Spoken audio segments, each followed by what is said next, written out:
Hello friends, आपका अपने channel study for genius में स्वागत है।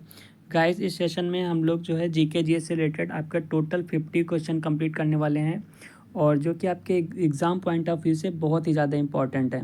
चलिए फिर स्टार्ट करते हैं ज़्यादा बात ना करते हुए। तो फर्स्ट क्वेश्चन आपका ऑन स्क्रीन है। पूछा गया है कि समझौता ज्ञापन, जिसे हम लोग MOU भी कहते हैं, समझौता ज्ञापन की पद्धति सर्वप्रथम किस वर्ष शुरू की गई थी?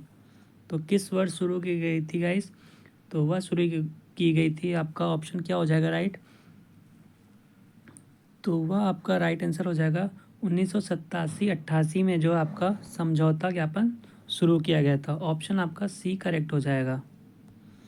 नेक्स्ट है कि राष्ट्रीय वनीकरण एवं पारिस्थितिक विकास बोर्ड, जिसे हम लोग NAEB के नाम से भी जानते हैं, इसकी स्थापना भारत सरकार द्वारा कब की गई थी? बताएं।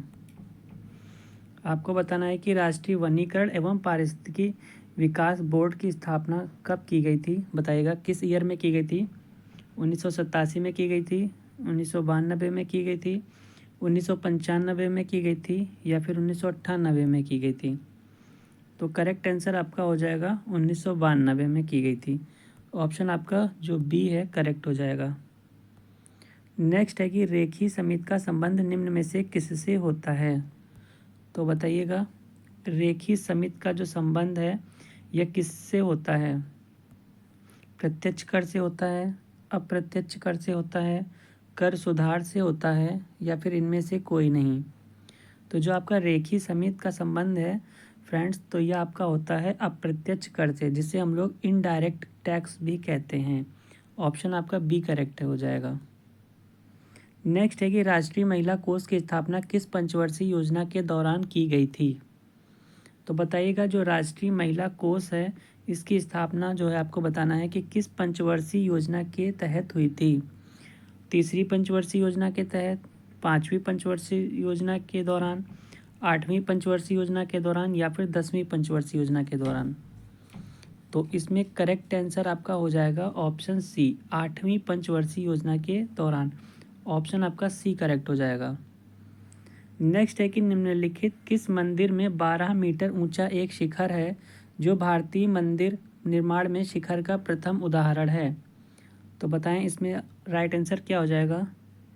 दशावतार मंदिर देवगढ़, भीतर गांव का मंदिर कानपुर, भूमरा का शिव मंदिर सतना या फिर तिगुआ का विष्णु मंदिर जबलपुर? तो बताइएगा ऐसा कौन सा मंदिर है जो 12 मीटर ऊंचा एक शिखर है जो भारतीय मंदिर निर्माण में शिखर का प्रथम उदाहरण है? तो इसमें करेक्ट आंसर आपका क्या हो जाएगा दोस्तों? इसमें करेक्ट आंसर आपका हो जाएगा ऑप्शन ए। ऑप्शन ए बिल्कुल करेक्ट हो जाएगा, दशावतार मंदिर जो कि देवगढ़ में है। अगला कि जलोढ़ मिट्टी में किसकी उपलब्धता सर्वाधिक होती है? तो बताना है आपको कि जलोढ़ मिट्टी में जो है किसकी उपलब्धता जो है सबसे ज़्यादा पाई जाती है। नाइट्रोजन की, पोटाश की, फास्फोरस की या फिर इनमें से कोई नहीं की? तो देखिए इनमें से जो राइट आंसर आपका होने वाला है वह आपका हो जाएगा जो जलोढ़ मिट्टी में जो सबसे ज़्यादा क्या पाया जाता है वह आपका करेक्ट आंसर हो जाएगा पोटाश की मात्रा जो है सबसे अधिक पाई जाती है। ऑप्शन आपका बी राइट हो जाएगा। माउंट हैरियट किसकी सबसे ऊंची चोटी है? बताइएगा माउंट हैरियट किसकी सबसे ऊंची चोटी है? सबसे ऊंची पूछा है, सबसे ऊंची चोटी किसकी है? ग्रेट निकोबार की है, दक्षिणी अंडमान की है, मध्य अंडमान की है या फिर उत्तरी अंडमान की है? तो इसमें राइट आंसर आपका हो जाएगा क्या हो जाएगा? दक्षिणी अंडमान। ठीक है, ऑप्शन आपका जो है बी करेक्ट हो जाएगा। अगला है कि ब्राह्मणी एवं वैतरणी निम्न में से किसकी सहायक नदियां हैं? ब्राह्मणी आपको बताना है, वह वैतरणी जो है ये किसकी सहायक नदियां हैं? क्षिप्रा की सहायक नदियां हैं या फिर महानदी की सहायक नदियां हैं या नर्मदा की सहायक नदियां हैं या फिर कोई नहीं, इनमें से कोई नहीं? तो दोस्तों अगर इसके राइट आंसर की बात कर ली जाए तो इसमें राइट आंसर आपका हो जाएगा ऑप्शन बी, महानदी। जो महानदी है या इन्हीं की सहायक नदियां हैं। ऑप्शन आपका बी जो है बिल्कुल करेक्ट है। निम्न में से कौन सही सुमेलित नहीं है? तो बताइएगा कौन सा जो है ऑप्शन आपका सही सुमेलित नहीं है? जोजिला दर्रा जो है, इधर एक तरफ आपके दर्रे दिए हैं, एक तरफ आपके राज्य दिए हैं। कौन से राज्य में कौन सा दर्रा पाया जाता है? जोजिला दर्रा जो है आपका क्या जम्मू कश्मीर में है स्थित? तो बिल्कुल गाइस सही है। तो आपका रोहतांग दर्रा आपका हिमाचल प्रदेश में ही स्थित है। और आपको बता दें कि जो आपका बॉमडिला दर्रा है ये आपका जो है अरुणाचल प्रदेश में है। जो आपका चांगला दर्रा है गाइस ये आपका मेघालय में नहीं है। तो इसकी वजह से राइट आंसर आपका क्या हो जाएगा? राइट आंसर आपका जो है सी चला जाएगा, क्योंकि हमसे नहीं वाला पूछा था इस वजह से। चलिए 9 नंबर कंप्लीट हो गए। देख लेते हैं फिर 10 नंबर। जल में आर्सेनिक की मात्रा में वृद्धि से कौन सा रोग होता है? बताइएगा। जल में अगर आर्सेनिक की मात्रा अधिक हो जाए तो कौन सा रोग हो जाता है? उस रोग का क्या नाम है? बताइएगा। ब्लू बेबी हो जाता है, ब्लैक फुट हो जाता है, इटाई रोग हो जाता है, या फिर इनमें से कोई रोग नहीं होता। अगर जल में आर्सेनिक की मात्रा अधिक हो जाती है गाइस, तो इनमें से जो आंसर आपका राइट हो जाएगा, रोग हो जाएगा, वो आपका ब्लैक फुट रोग हो जाता है। ब्लैक फुट रोग हो जाता है, वह आंसर आपका बिल्कुल करेक्ट है। ऑप्शन आपका बी करेक्ट हो जाएगा। केंद्रीय प्रदूषण नियंत्रण बोर्ड का मुख्यालय कहाँ पे है? तो कहाँ पे बताइएगा। नई दिल्ली में है, कोलकाता में है, देहरादून में है, या फिर नागपुर में है? तो यह आपका करेक्ट आंसर क्या हो जाएगा? बिल्कुल राइट आंसर क्या हो जाएगा? नई दिल्ली हो जाएगा। ऑप्शन आपका ए जो है बिल्कुल करेक्ट हो जाएगा। नेक्स्ट है कि बहमानी राज्य में अमीर ए जुमला किस विभाग से संबंधित है? तो बताइएगा। अमीर ए जुमला जो है वह किस विभाग से संबंधित है? किस डिपार्टमेंट से संबंधित है? किस विभाग से संबंधित है? मंत्रियों के कर्मी का निरीक्षण से संबंधित है, अर्थ विभाग का अध्यक्ष से संबंधित है, नगर का मुख्य पुलिस अधिकारी से संबंधित है, या फिर वकील ए सल्तनत का सहायक से संबंधित है? अमीर ए जुमला जो है बताइएगा किस विभाग से संबंधित है? तो इसमें करेक्ट आंसर आपका हो जाएगा option B. Option B right answer हो जाएगा, अर्थ विभाग का अध्यक्ष से संबंधित है। अगला है कि सनकादि संप्रदाय से संबंधित संत निम्न में से कौन से हैं? ये जो आपका सनकादि संप्रदाय जो आपका ये संत है गाइस, यह आपको बताना है कि से संबंधित संत इनमें से कौन सा है। या जो आपका सनकादि क्या है? आपका एक संप्रदाय है, ठीक है। इससे संबंधित आपको जो 4 ऑप्शन दिए इसमें से बताना है कि इसमें से इस संप्रदाय के संत कौन हैं। निम्बकाचार्य हैं, विष्णु स्वामी हैं, माधवाचार्य हैं, या फिर रामानुजाचार्य हैं? तो बताइएगा कौन से संत हैं सनकादि संप्रदाय से संबंधित? तो इसमें करेक्ट आंसर आपका हो जाएगा निम्बकाचार्य हैं, ठीक है। ऑप्शन आपका ए बिल्कुल करेक्ट हो जाएगा। साथियों, अगर आपको सेशन अच्छा लग रहा हो तो प्लीज़ वीडियो को लाइक और चैनल को सब्सक्राइब करके वीडियो को ज़्यादा से ज़्यादा शेयर भी कर दीजिए। अगला है कि सर्वप्रथम दिल्ली के अमीरों का दमन करने वाला सल्तनत कालीन शासक कौन था? तो बताइएगा कौन था? कुतुबुद्दीन ऐबक, इल्तुतमिश, बलबन, या फिर जलालुद्दीन फिरोज खिलजी? तो बताइएगा अमीरों का दमन करने वाला आपको शासक का नाम बताना है। तो वह आपके का कौन हो जाएगा? राइट आंसर आपका हो जाएगा इल्तुतमिश। इल्तुतमिश आपका जो है ऑप्शन बी बिल्कुल राइट हो जाएगा। अगला आपको सूची 1 से सूची 2 में मिलान करना है। एक तरफ आपके मठ दे रखे हैं और एक तरफ स्थान दे रखा है। कौन सा मठ किस स्थान पे है? तो बताइएगा कौन सा मठ जो है वह किस स्थान पर स्थित है? तो इसमें आपका जो राइट आंसर क्या हो जाएगा बताएगा। हेमिस मठ कहाँ पे है? तो हेमिस मठ आपको जो है लद्दाख में देखने को मिलेगा। कहाँ देखने को मिलेगा? लद्दाख में देखने को मिलेगा। तवांग मठ कहाँ पे देखने को मिलेगा? तो तवांग मठ आपको अरुणाचल प्रदेश में देखने को मिलेगा। और आपको बताना है कि बोधिमंडा मठ कहाँ देखने को मिलेगा? तो बोधिमंडा मठ जो है यह आपको देखने को मिलेगा बोध गया में। चलिए ठीक है। और नामग्याल मठ कहाँ पे देखने को मिलेगा? नामग्याल मठ कहाँ पे देखने को मिलेगा? तो आपका धर्मशाला हो जाएगा। तो कहीं ना कहीं जो आपका सीक्वेंस बनने वाला है वह बनेगा 3-1 और 4-2 का। 3-1-4-2 कहाँ पे है? तो ऑप्शन आपका सी जो है बिल्कुल करेक्ट है। 3-1-4-2 ऑप्शन सी राइट है। अगला है कि अशोक के किस शिलालेख में धम्म की व्याख्या की गई है? बताएं। अशोक के किस शिलालेख में धम्म की जो है व्याख्या की गई है? पहला आपका जो शिलालेख है या फिर छठा शिलालेख है, 9वां शिलालेख है या फिर 11वां शिलालेख है। तो इसमें राइट आंसर आपका जाएगा 11वां शिलालेख। ठीक है, ऑप्शन आपका डी करेक्ट हो जाएगा। रेशम बनाने की तकनीक का विकास सर्वप्रथम किस देश में हुआ था? तो जो रेशम बनाने की तकनीक का विकास हुआ था, कहाँ पे हुआ था? सबसे पहले भारत में हुआ था, चीन में हुआ था, इंग्लैंड में हुआ था या फिर मिस्र में हुआ था। तो अगर इसके राइट आंसर की बात कर ली जाए दोस्तों, तो इसमें राइट आंसर आपका हो जाएगा ऑप्शन आपका बी, चाइना में हुआ था। सबसे पहले जो है इसका जो इसका विकास हुआ था रेशम बनाने का, तो ये चाइना से हुआ था। ऑप्शन बी राइट हो जाएगा। चलिए 17 नंबर क्वेश्चन कंप्लीट हो गए हैं और देख लेते हैं 18 नंबर क्वेश्चन से। देखिए 18 नंबर क्वेश्चन में आपका है कि सविनय अवज्ञा आंदोलन के दौरान सरोजिनी नायडू ने कहाँ पर नमक डिपो पर धावा बोलने के लिए सत्याग्रहियों का नेतृत्व किया? तो बताइएगा राइट आंसर क्या हो जाएगा। कहाँ पे जो है नेतृत्व किया था? दांडी में किया था, धरसाना में किया था, वडाला में किया था या फिर सूरत में किया था? तो देखिए सरोज नायडू ने जो है आपका ये सत्याग्रहों का नेतृत्व कहाँ से किया था सविनय अवज्ञा आंदोलन के दौरान पे? तो यह आंदोलन जो है आपका हुआ था गाइस धरसाना से। ठीक है, धरसाना आपका करेक्ट आंसर हो जाएगा। Option B, option B right है। चोलों के शासन काल में निम्नलिखित में से कौन एक ब्राह्मणों का संगठन था? तो बताइएगा ब्राह्मणों का कौन सा संगठन था चोलों के शासन काल में? उलर था, तर था, नाट्युर संगठन था या फिर सभा संगठन था? कौन सा संगठन था? तो वह आपका सभा संगठन हो जाएगा। ऑप्शन आपका डी करेक्ट हो जाएगा, सभा संगठन। अगला कि 1857 ईस्वी के क्रांतिकारी तथा संबंधित स्थान को सुमेलित कीजिए। एक तरफ आपके क्रांतिकारी दे रखे हैं और एक तरफ स्थान दे रखे हैं कि कौन से जो क्रांतिकारी हैं वो आपको कहाँ से बिलोंग करते हैं। तो बताइएगा राइट आंसर क्या हो जाएगा। लियाकत अली खान जो हैं कहाँ से बिलोंग करते थे? तो आपको बता दें यह इलाहाबाद से जो है बिलोंग करते थे, इलाहाबाद। खान बहादुर खान जो है कहाँ से बिलोंग करते थे? तो बरेली से बिलोंग करते थे।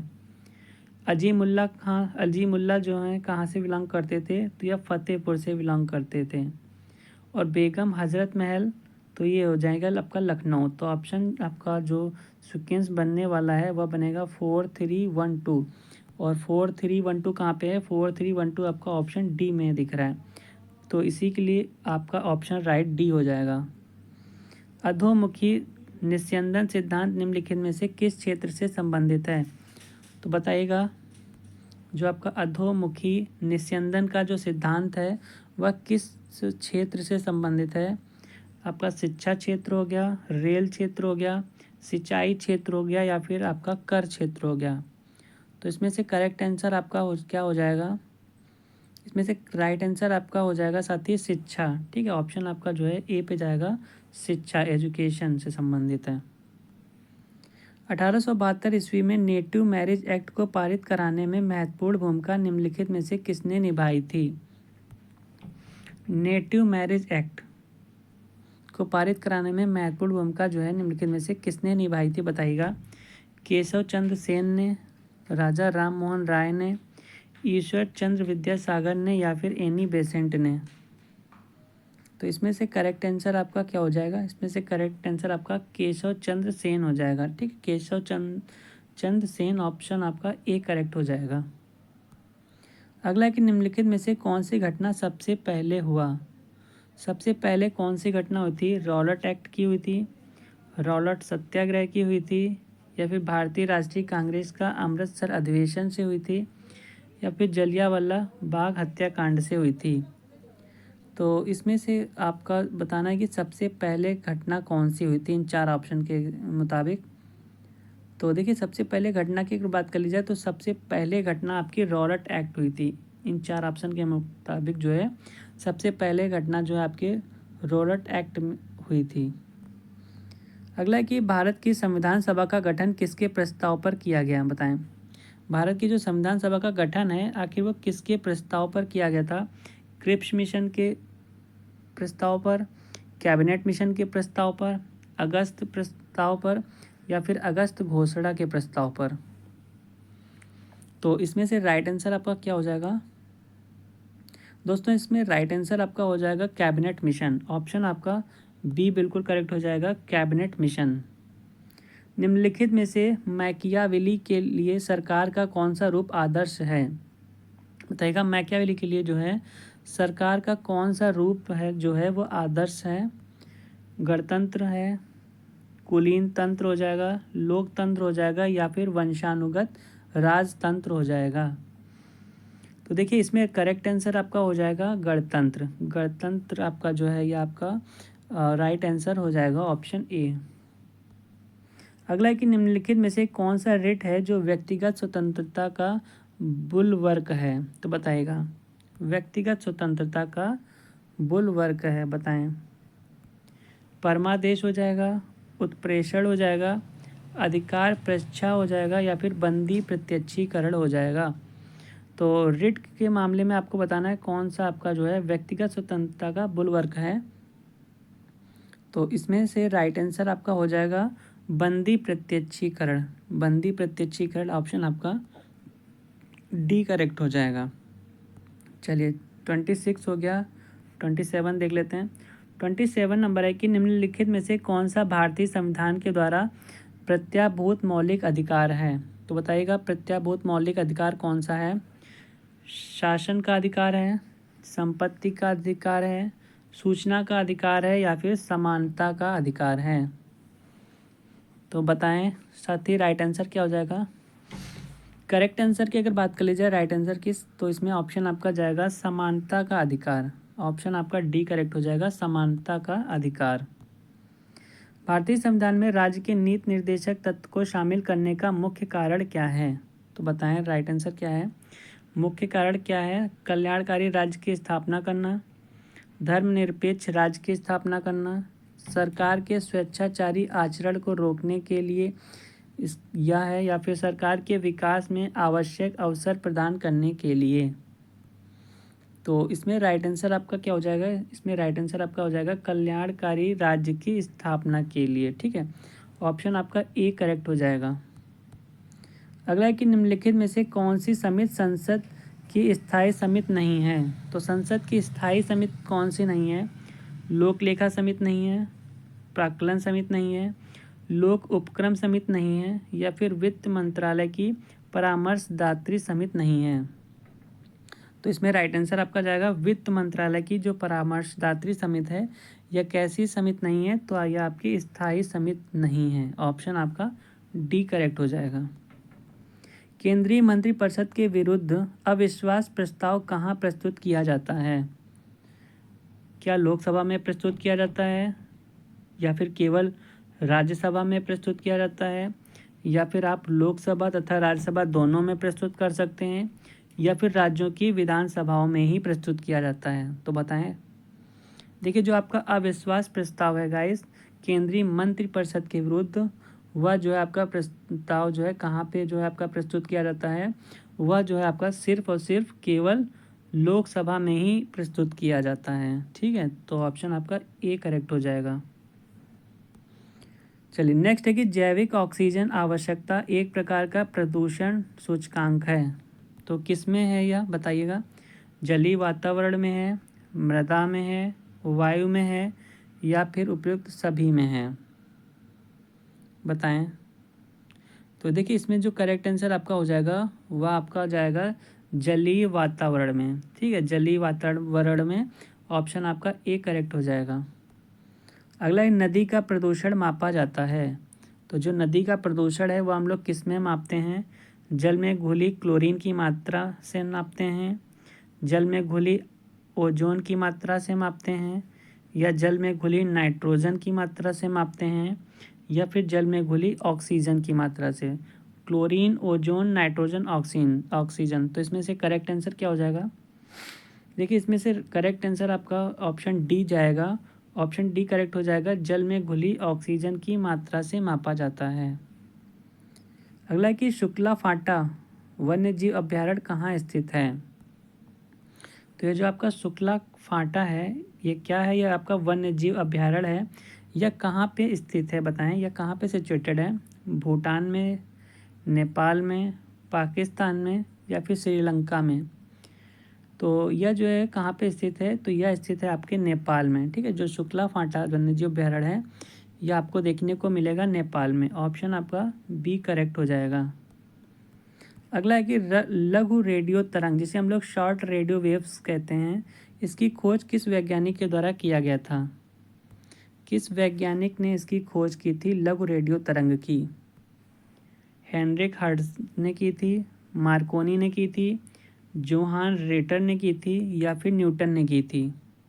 तो देखिए इसकी जो खोज है साथियों यह की थी हेनरिक हर्ट्ज ने। ठीक है, हेनरिक हर्ट्ज ने की थी। तो ऑप्शन आपका ए करेक्ट हो जाएगा। कील उखाड़ने का हथौड़ा किस प्रकार का उत्तोलक श्रेणी का उदाहरण है? जो आपका कील उखाड़ने का हथौड़ा है वो आपको बताना है किस प्रकार का उत्तोलक श्रेणी में आता है। प्रथम उत्तोलक श्रेणी में आता है, या द्वितीयक उत्तोलक श्रेणी में आता है, या आपका तृतीय उत्तोलक श्रेणी में आता है, या फिर ए और बी मतलब कि प्रथम और द्वितीय दोनों श्रेणी में आता है? तो देखिए इसमें करेक्ट आंसर आपका हो जाएगा ऑप्शन ए, प्रथम उत्तोलक श्रेणी में आता है। ठीक है, तो कहीं ना कहीं आपका ऑप्शन ए बिल्कुल राइट हो जाएगा, ऑप्शन ए करेक्ट हो जाएगा। निम्नलिखित में से कौन सी युक्ति है जो यांत्रिक ऊर्जा को विद्युत ऊर्जा में रूपांतरण करता है?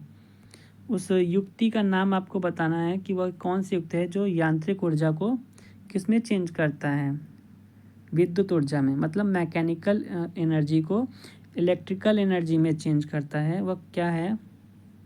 आपका डायनामो है, टरबाइन है, या फिर पवन चक्की है, या फिर इनमें से सभी?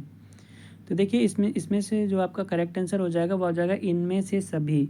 कहीं ना कहीं आपका जो है डायनामो भी यांत्रिक ऊर्जा को विद्युत ऊर्जा में कन्वर्ट करता है, टरबाइन भी यही काम करता है और पवन चक्की का भी यही काम है।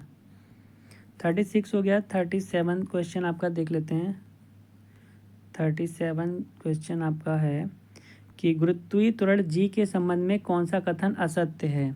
आपको असत्य बताना है जी के संबंध में। ठीक है, तो जी का मान भिन्न भिन्न स्थानों पर भिन्न भिन्न होता है।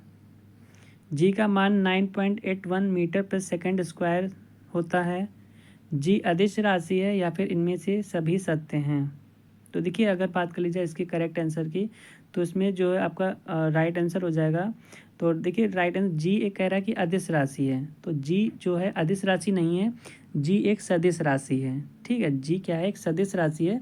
तो जो कि आपका एक गलत है और ऑप्शन नेगेटिव पूछा था, ऑप्शन आपका सी करेक्ट हो जाएगा। अगला है कि द्रवों के तापमान में वृद्धि करने पर उसके श्यानता पर क्या प्रभाव पड़ता है? बताइएगा, द्रवों के तापमान में वृद्धि करने पर उसके श्यानता पर क्या प्रभाव पड़ता है? श्यानता जो है वो बढ़ेगी कि घटेगी, या फिर अपरिवर्तित रहेगी, या पहले घटता है फिर बढ़ता है? तो देखिए इसमें क्या होता है कि घटता है। ठीक है, उसके जो श्यानता है उस पर क्या प्रभाव पड़ेगा? तो श्यानता जो है वह घटती है। ऑप्शन आपका बी जो है करेक्ट हो जाएगा। निम्नलिखित में से कौन सा तत्व विद्युत धारा का चालक है? विद्युत धारा का चालक है, आपको बताना है विद्युत धारा का चालक क्या है। जर्मेनियम है, सिल्वर है, सिलिकॉन है, या फिर कार्बन है? तो विद्युत धारा का जो चालक है उसमें करेक्ट आंसर आपका हो जाएगा ऑप्शन बी, सिल्वर है। ठीक है, ऑप्शन आपका बी करेक्ट हो जाएगा। अगला है कि प्रकाश संश्लेषण के दौरान ऑक्सीजन किस कारण विमोचित होता है? तो बताइएगा, प्रकाश संश्लेषण के दौरान ऑक्सीजन है वह किस कारण से विमोचित होता है?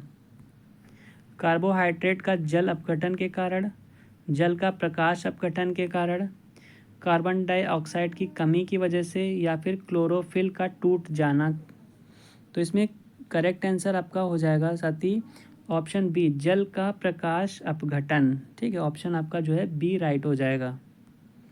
अगला है कि राष्ट्र की संपदा में निम्नलिखित में से किसको शामिल नहीं किया जाता है? तो राष्ट्र की संपदा में किसको जो है शामिल नहीं किया जाता है? खान को, पशुधन को शामिल नहीं किया जाता है, या फिर मुद्रा पूर्ति को सम्मिलित नहीं किया जाता है, या फिर इनमें से कोई नहीं? तो देखिए जो आपका राष्ट्र की संपदा में शामिल नहीं किया जाता है वह चीज़ हम लोग क्या नहीं शामिल करते हैं, वह हो जाएगा आपका मुद्रा पूर्ति। जो मुद्रा पूर्ति है इसको हम लोग जो है राष्ट्र की संपदा में शामिल नहीं करते हैं। तो इसीलिए ऑप्शन आपका जो है ऑप्शन सी आपका राइट हो जाएगा, ऑप्शन सी। बंदी की दुविधा, जिसे हम लोग प्रिजनर्स डायलेमा के नाम से जानते हैं, बंदी की दुविधा शब्द निम्नलिखित में से किससे संबंधित है? या जो आपका शब्द है यह किससे संबंधित है? कांच के तकनीकी निर्माण में, चमड़ा उत्पादन की तकनीकी में, नौवहन उद्योग में प्रयुक्त शब्द है, या फिर क्रीड़ा सिद्धांत के अंतर्गत स्थितियों में से एक है, जिसे हम लोग बंदी की दुविधा कहते हैं। बताएंगे यह शब्द जो है किससे संबंधित है? तो यह शब्द आपका हो जाएगा क्रीड़ा सिद्धांत के अंतर्गत स्थितियों में से एक है। ठीक है, ऑप्शन आपका डी राइट हो जाएगा। अगला है कि यूएनडीपी का बहुआयामी निर्धनता सूचकांक कितने प्रतियों से मिलकर बना है? तो बताइएगा जो आपका यूएनडीपी का जो बहुआयामी निर्धनता सूचकांक है तो वह कितने प्रतियों से मिलकर बना है? 8 प्रतियों से मिलकर, 9 प्रतियों से मिलकर, 10 प्रतियों से, या फिर 15 प्रतियों से? तो इसमें करेक्ट आंसर हो जाएगा आपका 10 प्रतियों से मिलकर बना है। ऑप्शन आपका सी करेक्ट है। मनुष्य की जीभ के किस भाग में जो है कड़वाहट की संवेदना होती है? तो बताइएगा कड़वाहट की जो है संवेदना होती है तो मनुष्य के जो जीभ में है वह किस भाग में होता है? अगले भाग में होता है, पिछले भाग में होता है, मध्य भाग में होता है, या फिर किनारों पर होता है? जैसे कि ये जीभ है गाइस, तो आपको बताना है यहाँ पे होता है, या फिर मध्य भाग में होता है, या फिर पिछले भाग में होता है, या फिर यहाँ पे होता है किनारे किनारे पे। कड़वाहट पूछा है, तो कड़वाहट का जो अनुभव है गाइस वह जीभ में किस भाग पे होता है? तो वह आपको देखने को मिलेगा पिछले भाग में। सबसे पिछला जो भाग होता है वहाँ पे जो है कड़वाहट का अनुभव होता है। ऑप्शन बी करेक्ट हो जाएगा। निम्नलिखित में से कौन सा एंजाइम है जो प्रोटीन को पेप्टोन में बदलता है? मतलब कि प्रोटीन को किस में तोड़ देता है? तो प्रोटीन को पेप्टोन में बदल देता है, पेप्टोन में तोड़ देता है। इरेप्सिन हो जाएगा, ट्रिप्सिन हो जाएगा, पेप्सिन हो जाएगा, या फिर एंटेरोकाइनेज हो जाएगा? तो इसमें आपका जाएगा ऑप्शन पेप्सिन। ठीक है, ऑप्शन आपका क्या जाएगा? पेप्सिन आपका करेक्ट आंसर हो जाएगा, ऑप्शन सी। चलिए 45 हो गया, 46 देख लेते हैं। 46 नंबर है कि निम्न में से कौन सा विटामिन हमारे शरीर में सबसे तीव्रता से बनता है? मतलब कि हमारे ह्यूमन बॉडी में जो है ऐसा कौन सा विटामिन है जो सबसे तेज़ी से बनता है? Vitamin A, vitamin B, vitamin D, या फिर विटामिन ई? सबसे फास्ट, सबसे तेज़ी से कौन सा विटामिन हमारे शरीर में बनता है? तो वह विटामिन आपका हो जाएगा ऑप्शन डी। विटामिन डी जो है यह हमारे शरीर में सबसे तेज़ी से बनता है, और आप सभी को पता है या धूप में विटामिन डी पाई जाती है, सन की सूरज में विटामिन डी पाई जाती है। ठीक है, निम्नलिखित में से किस भाग में पाचक एवं श्वसन नलियाँ क्रॉस करती हैं? तो बताइएगा जो आपके पाचक एवं जो श्वसन नलियाँ हैं वह कहाँ पे, किस भाग में जो है क्रॉस करती हैं? ग्रसनी में क्रॉस करती हैं, कंठ में क्रॉस करती हैं, या ग्रास नली में क्रॉस करती हैं, या फिर श्वास नली में क्रॉस करती हैं? बताइएगा कहाँ क्रॉस करती हैं? तो आपके जो ग्रसनी है वहाँ पे या क्रॉस करती हैं। ठीक है, ऑप्शन आपका ए करेक्ट हो जाएगा। अगला है कि रक्त में मूत्राम्ल के उच्च स्तर के कारण निम्नलिखित में से कौन सा रोग हो जाता है? बताइएगा रक्त में जो है मूत्राम्ल के उच्च स्तर से जो है तो कौन सा रोग हो जाता है? दम्मा रोग हो जाता है, हृदय रोग हो जाता है, गाउट रोग हो जाता है, या फिर इनमें से कोई रोग नहीं होता है? तो देखिए कौन सा रोग हो जाता है? तो गाउट रोग हो जाता है। ऑप्शन आपका सी हो जाएगा। आँख का वह कौन सा भाग है जिसमें वर्णक होता है जो किसी व्यक्ति की आँखों का रंग निश्चय करता है? देखिए आँखों में जो रंग होता है, किसी की आँखें ब्राउनिश होती हैं, किसी की ब्लैक होती हैं, तो वह जो है आँख में ऐसा कौन सा वर्णक पाया जाता है जिसकी वजह से आँखों का रंग जो है डिसाइड होता है, निश्चित होता है? कार्निया हो जाएगा आपका, या फिर आपका कोराइड हो जाएगा, या फिर जो है आइरिस भाग हो जाएगा, या फिर विट्रिमस पिंड हो जाएगा? तो देखिए इसमें करेक्ट आंसर क्या हो जाएगा आपका? इसमें राइट आंसर आपका जाएगा आइरिश। यह चीज़ किसकी वजह से होता है? तो आइरिस की वजह से होता है। ऑप्शन आपका सी करेक्ट हो जाएगा, आयरिस। गोल क्रम एक मानव परजीवी है जो निम्न में से किसमें पाया जाता है? बताइएगा। जो आपका एक गोल क्रम है यह एक मानव परजीवी है। क्या है? तो मानव परजीवी है। तो जो निम्न में से किसमें पाया जाता है? क्षुद्रांत्र में पाया जाता है, यकृत में पाया जाता है, बृहदांत्र में पाया जाता है, या फिर A+C, मतलब कि क्षुद्रांत में भी पाया जाता है और बृहदांत्र में भी पाया जाता है। बताइएगा। तो इसमें से राइट आंसर आपका जाएगा ऑप्शन ए। ठीक है, सिर्फ और सिर्फ क्षुद्रांत्र में पाया जाता है, ऑप्शन ए करेक्ट हो जाएगा। चलिए कुछ अब इम्पॉर्टेंट पॉइंट्स देख लेते हैं। श्री संप्रदाय का संबंध जो है आपका, श्री संप्रदाय वैष्णव संतों के द्वारा स्थापित मत।